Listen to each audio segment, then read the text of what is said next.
प्रिय मित्रों, मैं डॉक्टर एस के वर्मा अपने YouTube चैनल के 279वें वीडियो तथा रामायण श्रृंखला के पहले वीडियो में आपका स्वागत करता हूं। जैसा कि मैंने पिछले वीडियो में बताया था कि मैं आपको दक्षिण पूर्व एशिया के विभिन्न देशों में प्रचलित रामायण की कथा को बतलाऊंगा, लेकिन उसके पहले हम लोग भारत में विख्यात वाल्मीकि रामायण तथा गोस्वामी तुलसीदास द्वारा रचित रामचरितमानस को जानेंगे। ऐसा नहीं कि मैं आपको रामायण की कथा को बताऊंगा, ऐसा तो आप जानते ही हैं। मैं केवल उन दोनों रामायणों के कुछ प्रमुख अंतरों को बताने का प्रयास करूंगा। यह प्रयास मैंने दोनों रामायण तथा नेट पर अनुसंधान करके किया है। अगर कहीं कुछ गलती हो तो मुझे बताएंगे। सत्य है कि वाल्मीकि रामायण और तुलसीदास कृत रामचरितमानस दोनों ही हिंदू धर्म के अनमोल रत्न हैं।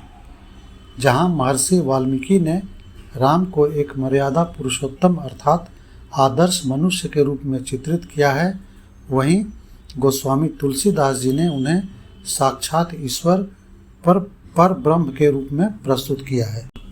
मैं आपको वाल्मीकि रामायण तथा तुलसीदास रचित रामायण के कुछ अंतरों को बताऊंगा। वाल्मीकि रामायण का रचना काल 500 ईसा पूर्व से 100 ईसा पूर्व के बीच माना जाता है। रामचरितमानस लगभग 1574 ईस्वी में लिखा गया। उस समय भारत में मुगलों का शासन था। वाल्मीकि रामायण पहले संस्कृत में श्रुतियों और स्मृतियों के रूप में सदियों तक संजोया गया। बाद में इसे संस्कृत भाषा में ब्राह्मी लिपि में ताड़पत्रों पर लिखा गया। देवनागरी लिपि का विकास 8वीं-9वीं ईस्वी शताब्दी में हुआ। रामचरितमानस अवधी भाषा में लिखा गया है।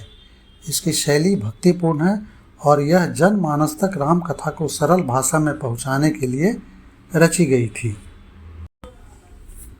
वाल्मीकि रामायण में सीता स्वयंवर के समय श्री राम जी के द्वारा शिव धनुष तोड़ते समय परशुराम जी वहां उपस्थित नहीं थे। वे बाद में मार्ग में मिलते हैं जब राम सीता विवाह के बाद अयोध्या लौट रहे थे।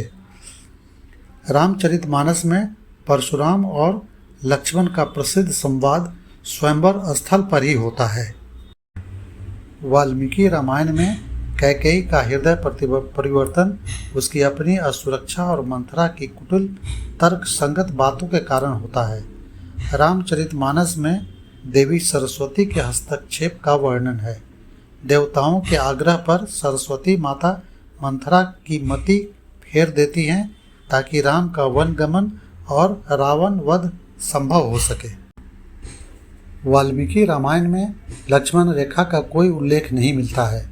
माता सीता स्वयं कुटिया के बाहर आकर रावण को भिक्षा देती हैं। तुलसीदास जी ने लक्ष्मण रेखा का वर्णन किया है जिसे रावण लांघ नहीं सकता है। यह लक्ष्मण के अटूट संकल्प और सुरक्षा का प्रतीक है। वाल्मीकि रामायण में रावण वास्तविक सीता माता का हरण करता है। वे पूरे समय लंका में कष्ट सहती हैं। रामचरितमानस में राम पहले ही सीता जी को अग्निदेव को सौंप देते हैं और रावण जिस सीता का हरण करता है वह माया की सीता अर्थात छाया मात्र होती हैं। वास्तविक सीता माता अग्नि परीक्षा के समय पुनः प्रकट होती हैं। वाल्मीकि रामायण के अनुसार श्री राम बाली को छिपकर मारते हैं, जिसके लिए वे शस्त्र सम्मत तर्क देते हैं कि बाली ने अपने भाई सुग्रीव की पत्नी को रखा था, जो पाप है।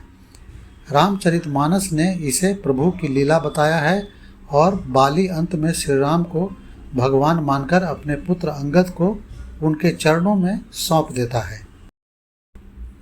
वाल्मीकि रामायण में अहिल्या अदृश्य होकर हजारों वर्षों तक केवल वायु पीकर तपस्या करती हैं। श्री राम जी के चरण स्पर्श से वे पुनः दृश्य रूप में आ जाती हैं। रामचरितमानस में अहिल्या पत्थर की शिला बन गई हैं और श्री राम के चरणों के धूल पड़ते ही वे पुनः नारी रूप में प्रकट होकर मोक्ष पाती हैं। वाल्मीकि रामायण में शबरी एक तपस्विनी है। श्री राम और लक्ष्मण उनके आश्रम में जाते हैं। वे सत्कार करती हैं और फिर अग्नि को समाधि ले लेती हैं। जूठे बेर का स्पष्ट वर्णन यहाँ गौण है। रामचरितमानस में शबरी और श्री राम का प्रेम भक्ति का चरम है। शबरी द्वारा चख चख कर मीठे और जूठे बैर खिलाने का हृदय स्पर्शी वर्णन केवल तुलसीदास जी ने किया है। वाल्मीकि रामायण के अनुसार सेतु का निर्माण नल और नील नामक 2 वानर इंजीनियरों के द्वारा किया जाता है। यह एक तकनीकी और श्रम साध्य कार्य के रूप में वर्णित है। रामचरितमानस में सेतु निर्माण में भक्ति का पुट अधिक है।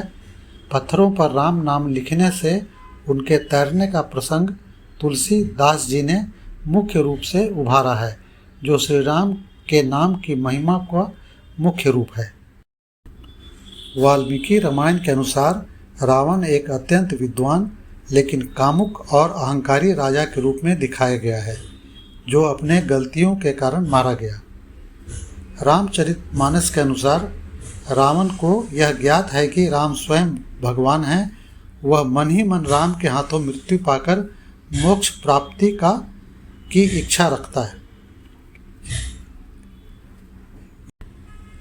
वाल्मीकि रामायण में ग्रंथ की समाप्ति अर्थात उत्तरकांड का वर्णन काफ़ी विस्तार से है और इसमें सीता माता का दोबारा परित्याग, लव कुश का जन्म और अंत में श्री राम का सरयू नदी में जल समाधि लेना वर्णित है। यह भाग काफ़ी करुण और भावुक है। तुलसीदास जी का उत्तरकांड मुख्य रूप से राम राज्य का वर्णन है। ज्ञान भक्ति और काकभूषुंडी गरुड़ संवाद पर केंद्रित है। वे कथा का सुखद अंत पर अधिक जोर देते हैं। तो मित्रों, आज हमने देखा कैसे महर्षि वाल्मीकि की ऐतिहासिक और मर्यादा से पूर्ण रामायण और गोस्वामी तुलसीदास जी का भक्ति रस से सराबोर रामचरितमानस दोनों ही अलग अलग कालखंड और शैली में लिखे जाने के कारण हमारे जीवन का सबसे बड़ा आधार है। जहाँ वाल्मीकि जी ने श्री राम जी को उत्तम पुरुष के रूप में हमारे सामने रखा, वहीं तुलसीदास जी ने उन्हें साक्षात ईश्वर मानकर जन जन के हृदय में बसा दिया। मित्रों, मैंने वाल्मीकि रामायण तथा रामचरितमानस दोनों ही अनमोल रत्नों को आपके सामने प्रस्तुत किया। आपको इन दोनों रामायणों का कौन सा अंतर सबसे दिलचस्प और अनजान लगा, कमेंट सेक्शन में अवश्य बताएं। अगर आपको दोनों पवित्र ग्रंथों का वर्णन अच्छा लगा तो इस वीडियो को लाइक करें, चैनल को सब्सक्राइब करें और लाल घंटी को दबाना नहीं भूलें। मिलते हैं अगले सफ़र में, तब तक के लिए जय श्री राम।